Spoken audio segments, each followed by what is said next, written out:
నమస్తే. ఈ సెషన్‌కు స్వాగతం. హెయిర్ స్ట్రెయిటనింగ్, రీబాండింగ్ మరియు స్మూతనింగ్ వంటి రసాయన ట్రీట్మెంట్‌లకు భద్రతా జాగ్రత్తలు మరియు ప్రక్రియ తర్వాత సంరక్షణ సూచనలను అనుసరించడం చాలా ముఖ్యం. ప్రధానంగా మీరు మీ క్లయింట్ల భద్రతకు మరియు సౌకర్యానికి ప్రాధాన్యతనివ్వాలి. లక్ష్యాలు. ఈ సెషన్ ముగిసేసరికి మీరు వీటిని చేయగలరు. జుట్టు రకాలు మరియు ఆకృతులు జుట్టు చికిత్సలను ఏ విధంగా ప్రభావితం చేస్తాయో తెలుసుకోవటం, హెయిర్ ట్రీట్మెంట్లు చేసే ముందు ప్యాచ్ టెస్టును నిర్వహించటం, హెయిర్ స్ట్రైటనింగ్, రీబాండింగ్ మరియు స్మూదనింగ్ కొరకు భద్రతా జాగ్రత్తలను వివరించటం, హెయిర్ స్ట్రైటనింగ్, రీబాండింగ్ మరియు స్మూదనింగ్ కొరకు అనంతర సంరక్షణ సూచనలను అందించటం. రీబాండింగ్, స్ట్రైటనింగ్ లేదా స్మూదనింగ్లతో సహా తగిన హెయిర్ ట్రీట్మెంట్ను ఎంచుకునే విషయానికి వస్తే వివిధ జుట్టు రకాలను మరియు ఆకృతులను అర్థం చేసుకోవడం చాలా ముఖ్యం. రీబాండింగ్ సహజంగా తిన్నగా లేదా కొద్దిగా ఉంగరాలు తిరిగిన జుట్టు ఉన్న వ్యక్తులకు హెయిర్ రీబాండింగ్ బాగా పనిచేస్తుంది. రీబాండింగ్ ట్రీట్మెంట్ చేసే ముందు జుట్టు ఆరోగ్యంగా ఉండడం చాలా అవసరం.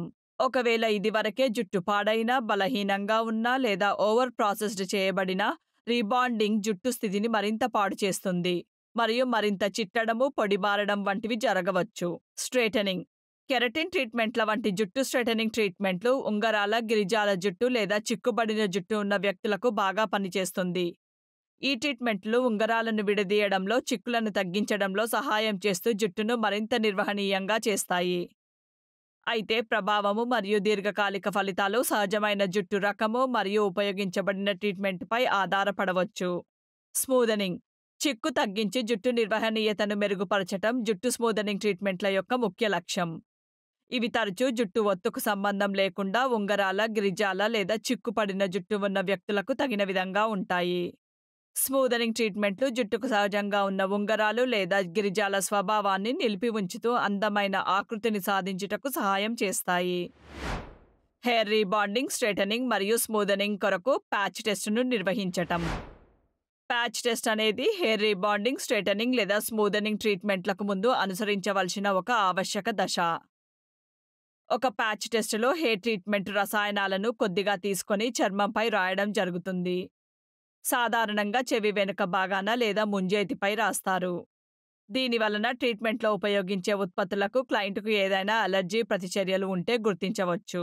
ప్యాచ్ టెస్ట్ అనేది అసలైన చికిత్సకు కనీసం 24 నుండి 48 గంటల ముందు చేయవలసి ఉంటుంది. ఈ సమయంలో బ్యూటీషియన్ ఎర్రదనము, దురద లేదా చికాకు వంటి సంకేతాల కొరకు ప్యాచ్ టెస్ట్ ప్రాంతాన్ని జాగ్రత్తగా గమనించాలి. ఇప్పుడు కెమికల్ రిలాక్సింగ్ ట్రీట్మెంట్ సమయంలో అనుసరించవలసిన భద్రతా జాగ్రత్తల గురించి చూద్దాం. ట్రీట్మెంట్ చేసే ప్రతి దశలో మీరు ఈ కింది దశలను అనుసరించాలి. ప్రొటెక్టివ్ గ్లోవ్స్ ధరించటం. హెయిర్ రిలాక్సింగ్ ప్రక్రియ జరిగే సమయంలో ప్రొటెక్టివ్ గ్లోవ్స్ ధరించడం వలన రసాయనాలు నేరుగా తగలకుండా జాగ్రత్త పడొచ్చు. ఊహించని సంభవించబోయే చికాకు నుండి మీ చేతులను రక్షించుకోవచ్చు. క్లయింట్ను డ్రేపింగ్ చేసి ఉంచటం. ఒక సెలాన్ గౌన్తో క్లయింట్ను కప్పి ఉంచడం అనేది బ్యూటీ మరియు వెల్నెస్ పరిశ్రమలో ఒక ప్రామాణిక ఆచరణ. ఈ ఆవశ్యక దశ క్లయింట్ యొక్క నిరాడంబరతను నిర్ధారించడం మాత్రమే కాకుండా ఒక పరిశుభ్రమైన ప్రొఫెషనల్ వాతావరణాన్ని నిలిపి ఉంచుతుంది. ఇది క్లయింట్ యొక్క చర్మాన్ని, బట్టలను రసాయనాల నుండి మరియు రాలిన జుట్టు నుండి కూడా రక్షిస్తుంది. ముందస్తు తనిఖీ. ఎల్లప్పుడూ ఏవైనా పుండ్లు లేదా చికాకుల కొరకు క్లయింట్ స్కాల్ప్ను పరీక్షించండి. ఇలాంటివేవైనా ఉంటే పరిస్థితి మరింత తీవ్రతరం కాకుండా ఉండేందుకు హెయిర్ రిలాక్సింగ్ ట్రీట్మెంట్ను కొనసాగించకపోవడమే సమంజసం. జుట్టు విశ్లేషణ.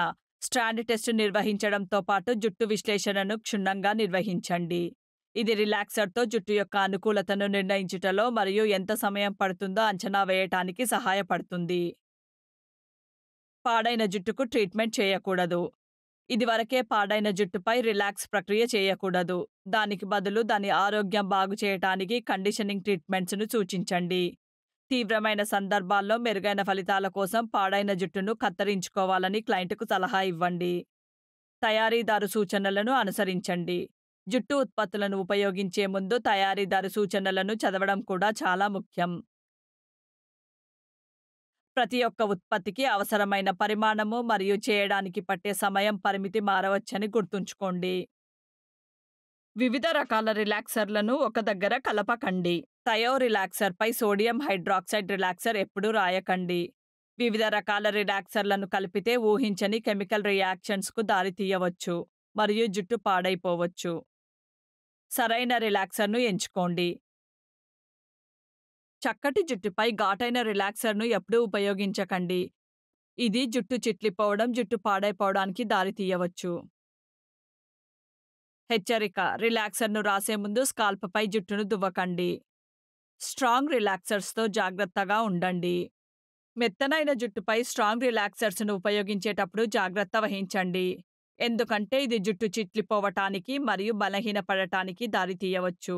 వేడిని సరైన స్థాయికి సెట్ చేయండి. రిలాక్స్డ్ జుట్టుపై కూల్ ఆర్ వార్మ్ ఐరన్స్ వంటి వేడి స్టైలింగ్ సాధనాలను రసాయనికంగా ఉపయోగించేటప్పుడు అత్యధిక వేడిని ఉపయోగించకుండా జాగ్రత్త తీసుకోండి. అది రిలాక్స్డ్ జుట్టు పోగులకు హాని కలిగించవచ్చు. స్ట్రాండ్ టెస్టును నిర్వహించండి. పురోగతిని పర్యవేక్షించుటకు మరియు సహజమైన గిరిజాలు ఎంత వేగంగా తొలగింపబడ్డాయి అని నిర్ణయించుటకు రిలాక్సింగ్ ప్రక్రియను చేసేటప్పుడు తరచుగా స్ట్రాండ్ టెస్టును నిర్వహించండి. రిలాక్సర్‌తో స్కాల్ప్‌ను తాకకండి. స్కాల్ప్‌కు కెమికల్ రిలాక్సర్ తగలకుండా చూసుకోండి. ఎందుకంటే అది క్లయింట్‌కు హాని కలిగించవచ్చు. ఒకవేళ రిలాక్సర్ అనుకోకుండా స్కాల్ప్‌కు తగిలితే దానిని సున్నితంగా తడి తువ్వాలుతో తొలగించి ప్రొటెక్టివ్ క్రీమ్‌ను రాయండి. బాగా కడగండి. రిలాక్సింగ్ ప్రక్రియ పూర్తయిన తర్వాత జుట్టును బాగా కడగండి. రసాయనాలను స్థిరీకరించుటకు షాంపూను ఉపయోగించండి. ఏవైనా రిలాక్సర్ అవశేషాలను అలాగే వదిలేస్తే అవి ప్రాసెసింగ్ అవుతూ జుట్టు పాడైపోవటానికి దారితీయవచ్చు. కెమికల్ ట్రీట్మెంట్ సమయంలో అనుసరించవలసిన కొన్ని మంచి ఆచరణలు ఇక్కడ ఇవ్వబడ్డాయి. జుట్టు అనవసరంగా చిట్లిపోకుండా రిలాక్సింగ్ ప్రక్రియ తర్వాత జుట్టును పెద్ద పళ్ళు ఉన్న దువ్వెనతో దువ్వండి. దువ్వెనతో లేదా గోళ్లతో స్కాల్ప్‌ను గోకకండి. జుట్టును సెట్ చేసే ముందు స్కాల్ప్ మరియు జుట్టు రెండింటికి కండిషనర్‌ను అప్లై చేయండి. ఇది కెమికల్ ట్రీట్మెంట్ తర్వాత జుట్టుకు పోషణ అందించుటకు మరియు రక్షించుటకు సహాయపడుతుంది. ఇదివరకే మెటాలిక్ డైతో ట్రీట్మెంట్ చేసిన జుట్టుకు హెయిర్ రిలాక్సింగ్ ట్రీట్మెంట్‌ను చేయకండి. ఎందుకంటే ఇది ఊహించని రసాయనిక ప్రతిచర్యలకు దారితీయవచ్చు. ప్రతి ట్రీట్మెంట్ తర్వాత విధానాన్ని మరియు ఉపయోగించబడిన ఉత్పత్తులను ట్రాక్ చేయుటకు రికార్డ్ కార్డును శ్రద్ధగా పూరించండి. అదనంగా ఒక రిలీజ్ స్టేట్మెంట్‌పై సంతకం చేయమని క్లయింట్‌ను అడగండి. తద్వారా సెలాన్‌ను, కాస్మెటాలజిస్ట్‌ను ఏవైనా జవాబుదారీల నుండి రక్షించండి. ఇప్పటికే బలహీన స్థితిలో ఉన్న తేలికైన జుట్టుపై కెమికల్ రిలాక్సర్స్‌ను ఉపయోగించకూడదు. దీనివల్ల మరింత హాని జరగవచ్చు. జుట్టును తన అసలైన స్థితిలో 80% మించి రిలాక్స్డ్ లేదా స్ట్రెయిటన్ ప్రక్రియ చేయకూడదని గుర్తుంచుకోండి. ఎందుకంటే పరిమితి దాటితే జుట్టుకు తీవ్రమైన హాని జరగవచ్చు. ట్రీట్మెంట్ తర్వాత క్లయింట్ అనంతర సంరక్షణ సూచనలను అనుసరించడం కూడా ముఖ్యం. ఈ దశలను అనుసరించడం వల్ల జుట్టు స్టైల్‌ను నిలిపి ఉంచడంలో సహాయపడుతుంది. జుట్టు పాడైపోకుండా నివారిస్తుంది. మొదటి 3 రోజుల వరకు జుట్టును తడపకూడదు అని వారికి సూచించండి. దీని వలన ఇది ట్రీట్మెంట్ సరిగ్గా సెట్ అవుతుంది మరియు దీర్ఘకాలిక ఫలితాలను అందిస్తుంది. ఈ సమయంలో వారి జుట్టును కట్టవద్దని లేదా వారి చెవులకు వెనక టక్ చేయవద్దని మీ క్లయింట్‌కు సూచించండి. ఇలా చేయడం వల్ల స్మూదనింగ్ ప్రాసెస్‌కు అవాంతరం కలగవచ్చు. నిద్రపోయే సమయంలో ముడతలు లేదా వంపులను నివారించుటకు తమ జుట్టు స్ట్రెయిట్‌గానే ఉందని వారు నిర్ధారించుకోవాలి. ప్రక్రియ జరిగిన 3 రోజుల తర్వాత తగిన షాంపూ మరియు కండిషనర్‌తో తలస్నానం చేయవచ్చు. జుట్టుకు పోషణను మరియు తేమను అందించుటకు మామూలు కంటే మరికొన్ని ఎక్కువ నిమిషాలు కండిషనర్ ఉంచమని వారికి సూచించండి. జుట్టు పోగులను సున్నితంగా వేరు చేయుటకు మరియు చిక్కును తొలగించుటకు వైడ్ టూత్ హెయిర్ కాంబ్ ఉపయోగించమని సూచించండి. జుట్టు పాడవ్వకుండా ఉండటానికి హెయిర్ బ్రష్‌ను ఉపయోగించవద్దు అని వారికి సలహా ఇవ్వండి. దుమ్ము, సూర్యరశ్మి మరియు కాలుష్యాల నుండి బాహ్య నష్టం జరగకుండా ప్రొటెక్ట్ చేయడానికి క్రమం తప్పకుండా హెయిర్ సెరమ్‌ను వర్తించండి. తేమను నిలిపి ఉంచుటకు మరియు పొడిబారకుండా చిక్కు పడకుండా ఉండేందుకు వాళ్ళు లీవ్ ఇన్ కండిషనర్‌ను కూడా ఉపయోగించాలి. హెయిర్ స్మూతనింగ్‌లో ఉన్న రసాయనాల వలన జరిగిన పోషకాల నష్టాన్ని భర్తీ చేయుటకు హెయిర్ మాస్కులు లేదా రెగ్యులర్ హెయిర్ స్పాస్ ఉపయోగించడాన్ని ప్రోత్సహించండి. పౌష్టికాహారం తీసుకోవాలని సూచించండి. జుట్టుకు ట్రీట్మెంట్ జరిగిన 15 రోజుల తర్వాత పై స్థితిని నిలిపి ఉంచుటకు మరియు చివర్లు చిట్లకుండా ఉండేందుకు క్రమం తప్పకుండా జుట్టును ట్రిమ్ చేయాలని సూచించండి. కొంతకాలం వరకు వేడి చేసే సాధనాలు ఉపయోగించకూడదు. ఒకవేళ బ్లో డ్రైయింగ్ అవసరమైతే కూల్ బ్లాస్ట్ మోడ్ ఉపయోగించాలని సూచించండి. తీవ్రమైన సూర్యకిరణాలు, చల్లని గాలులు మరియు వర్షము వంటి వాతావరణ పరిస్థితులలో టోపీలు లేదా గొడుగులు ఉపయోగించి జుట్టును రక్షించుకోవాలి. పొడిబారిన జుట్టును మాయిశ్చరైజ్ చేయుటకు మరియు చిక్కు పడకుండా ఉండేందుకు యాంటీ ఫ్రిజ్ స్ప్రే ఉపయోగించాలని సూచించండి. జుట్టు స్మూదనింగ్ ట్రీట్మెంట్ నుండి కోలుకునేందుకు కనీసము 6 నెలల వరకు హెయిర్ కలరింగ్ లేదా హైలైటనింగ్ చేయకూడదని సూచించండి. జుట్టును కట్టి ఉంచడం లేదా హెయిర్ పిన్నులను ఉపయోగించడం వంటివి చేయకూడదని సలహా ఇవ్వండి. ఎందుకంటే అవి తిరిగి స్ట్రెయిట్ చేయడానికి కష్టమయ్యే ముడతలు గల మచ్చలను ఏర్పరచవచ్చు. ఒకవేళ జుట్టు జిడ్డుగా కాకపోతే రోజు విడిచి రోజు షాంపూ చేసుకోవాలని లేదా షాంపూ చేసిన వెంటనే కండిషనర్ ఉపయోగించాలని సిఫార్సు చేయండి.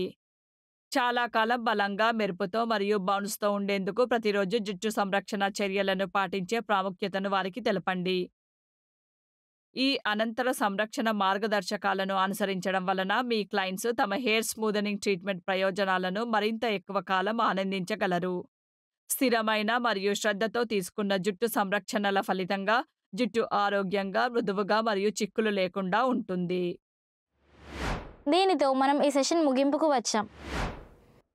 ఈ సెషన్లో మనం నేర్చుకున్న ముఖ్యాంశాలు ఇవి: జుట్టు రకాలు మరియు స్థితి ట్రీట్మెంట్లను ఎలా ప్రభావితం చేస్తుందో వివరించడం, హెయిర్ ట్రీట్మెంట్లు చేసే ముందు ప్యాచ్ టెస్ట్ను నిర్వహించడం, హెయిర్ స్ట్రైటనింగ్, రీబాండింగ్ మరియు స్మూతనింగ్ ప్రక్రియల కోసం తీసుకోవలసిన భద్రతా జాగ్రత్తలు, మరియు హెయిర్ స్ట్రైటనింగ్, రీబాండింగ్ మరియు స్మూతనింగ్ ప్రక్రియల తర్వాత తీసుకోవలసిన సంరక్షణ సలహాలను వివరించటం.